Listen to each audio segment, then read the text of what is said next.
नमस्कार दोस्तों, आशा करता हूँ आप सब लोग बढ़िया होंगे।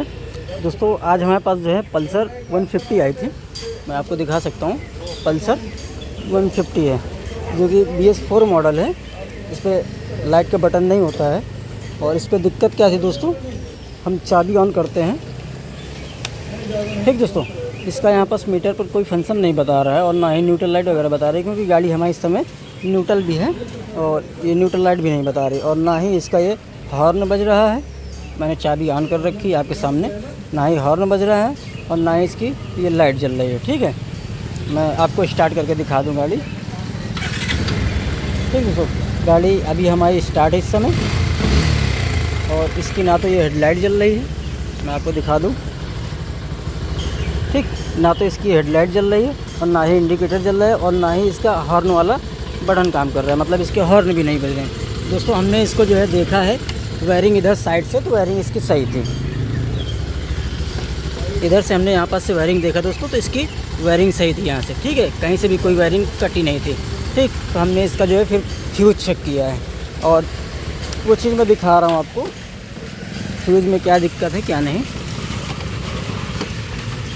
इसका हम पैनल कुछ इस तरीके से खोल लेंगे और दोस्तों इस पर 2 फ्यूज़ लगे होते हैं। बैटरी साइड लेफ़्ट हैंड लगी होती है और 2 फ्यूज़ इधर लगे होते हैं। ठीक है दोस्तों, और इस पे जो है मैं फ्यूज़ चेक करूँगा कौन सा फ्यूज़ ख़राब है कौन सा नहीं।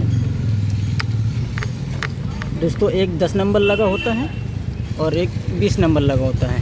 हम पहले इसको चेक कर लेंगे। दोस्तों इसका ये फ्यूज़ ख़राब हो चुका है, आप यहाँ पर से देख सकते हो। ये फ्यूज़ इसका जल चुका है, मतलब ख़राब हो चुका है। ठीक है, अभी मैं इसका नया फ्यूज़ लगाऊंगा और नया फ्यूज़ लगाने के बाद फिर देखता हूँ मैं सही होती ही या नहीं होती। ठीक है, इसका हम 10 नंबर के फ्यूज़ ले चुके हैं, क्योंकि 10 नंबर का ही फ्यूज़ जुड़ा है, तो हम 10 ही नंबर का लगाएंगे। और 20 नंबर का उड़ा होता है तो फिर 20 नंबर का लगाते हैं। ठीक है, ये फ्यूज़ मैंने लगा दिया है और इसका 20 नंबर भी चेक कर लेंगे हम फ्यूज़। और ये वाला सही है दोस्तों, आप देख सकते हैं इसके ये जो तार लगा होता है एक आकार बना हुआ है। आप इस तरीके देखोगे तो वी का आकार समझ में आएगा और इस तरीके देखोगे तो एक आकार समझ में आएगा। तो ये तार इसका जुड़ा हुआ है। ठीक है, ये कटा नहीं है, तो यानी ये फ्यूज़ हमारा सही है। ठीक, तो इसको हम कुछ इस तरीके से लगा देंगे।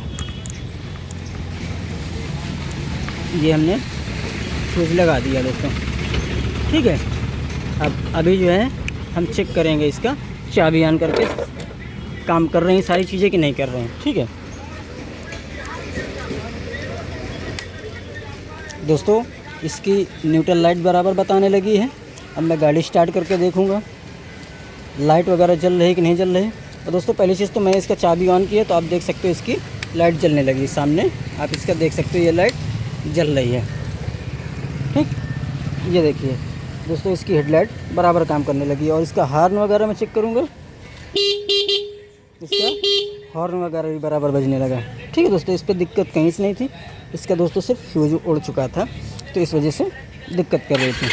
और ये गाड़ी बराबर स्टार्ट हो रही है और इसका अपर डिपर भी बराबर हो रहा है। ठीक है दोस्तों, यदि आपके बाइक में ऐसी कोई दिक्कत आए तो आप जो है दोस्तों कुछ ना करें, अपनी बाइक का सबसे पहले फ्यूज़ चेक करें। अगर फ्यूज़ सही है तो फिर उसके बाद जो है आप वायरिंग में छेड़छाड़ कर सकते हैं, अन्यथा ऐसे आप छेड़छाड़ बिल्कुल भी ना करें वायरिंग पर। ठीक है दोस्तों, ठीक है दोस्तों, मैंने जो आपको बताया वो चीज़ आप ज़रूर नोटिस करना। और फ्यूज़ को मैंने दिखा दिया आपको कि यदि फ्यूज़ ख़राब है तो कैसे पता कर लें आप अपनी बाइक का फ्यूज़। ये मैंने बताया आपको कि वो पूरा जुड़ा हुआ रहेगा यहाँ पास से और ये बीच से कटा हुआ है, ये आप देख सकते हैं। ठीक है दोस्तों, ये जो है इस तरीके देखेंगे तो भी ये कटा हुआ समझ में आएगा और इस तरीके देखेंगे तो भी ये कटा हुआ समझ में आएगा। ठीक दोस्तों।